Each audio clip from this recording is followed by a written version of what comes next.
Hello guys, welcome back. നമ്മൾ ചെയ്യാൻ പോകണമെന്ന് വെച്ചാൽ ഏറ്റവും നല്ല പ്ലേയിങ് സ്റ്റൈൽ ഏതൊക്കെയാണെന്ന് നമുക്ക് നോക്കുകയാണ്. ഫസ്റ്റ് നമ്മൾ കളിക്കാൻ പോകുന്നത് ദശാംശമാണ്, ലോങ് ബോൾ കൗണ്ടറാണ്. അതിനെ പറയാനുള്ള ലോങ് ബോളിൻ്റെ നല്ല കാര്യങ്ങൾ എന്തെല്ലാം എന്നാണ് ഞാൻ പറയാൻ പോകുന്നത്.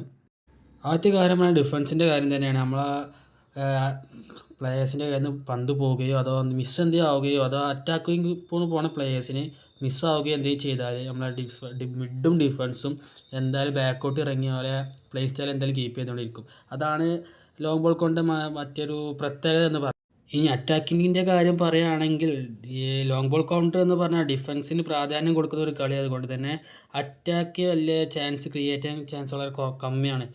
നമ്മളെ ഓപ്പണൻ്റെ കയ്യിൽ നിന്ന് മിസ്റ്റേക്ക് വന്നാൽ മാത്രമേ നമുക്ക് ഗോൾ സ്കോർ ചെയ്യാൻ പറ്റൂ. ഇനി ലോങ് ബോൾ കൗണ്ടറിൻ്റെ ദോഷങ്ങൾ എന്തൊക്കെയാണ് നമുക്ക് നോക്കാം. അറ്റാക്കേഴ്സിൻ്റെ കയ്യിൽ നിന്ന് ബോൾ പോകുമ്പോൾ കൂടുതൽ മിസ്സാവാൻ ചാൻസ് ഉണ്ട്. അറ്റാക്കേഴ്സിൻ്റെ കയ്യിൽ നിന്നും ബോൾ മിസ്സായി കഴിഞ്ഞാൽ മിഡ്ഫീൽഡേഴ്സും ഡിഫൻഡേഴ്സും ഇറങ്ങി വരും. അതുകൊണ്ട് ലോങ് ഷോട്ടുകൾ കൂടുതൽ ഗോളാവാൻ ഓപ്പണൻറ്റിന് സാധിക്കും. അടുത്ത നമുക്ക് നോക്കാനുള്ളത് ക്വിക്ക് കൗണ്ടറാണ്.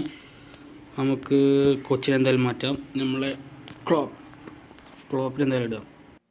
അത് നമുക്ക് ക്വിക്ക് കൗണ്ടറിന് നല്ല കാര്യങ്ങൾ എന്തെല്ലാം എന്നൊക്കെ നമുക്ക് പറയാം. നല്ല രീതിയിലുള്ള അറ്റാക്കിങ്, അതുപോലെ നല്ല ചാൻസ് ക്രിയേറ്റ് ചെയ്യാനും ക്വിക്ക് കൗണ്ടർ കൊണ്ട് നമുക്ക് സാധിക്കും. പന്ത് പോയാൽ അപ്പോൾ തന്നെ പ്ലേയേഴ്സ് കരുതുക ബാക്ക് ഡിഫൻസിലോട്ട് വലിയുകയല്ല ചെയ്യുക.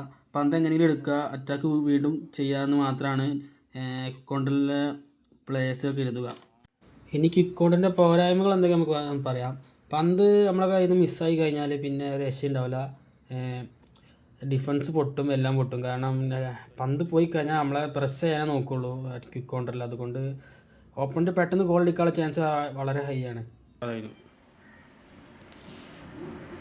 അടുത്ത് പോസ്റ്റിംഗ് ഗെയിമിംഗ് എന്ന് പറഞ്ഞാൽ നമുക്ക് മനസ്സിലാവും, പാസിങ്ങിന് കൂടുതൽ ഫോക്കസ് ചെയ്യുന്നൊരു പ്ലേയിങ് സ്റ്റൈലാണ്.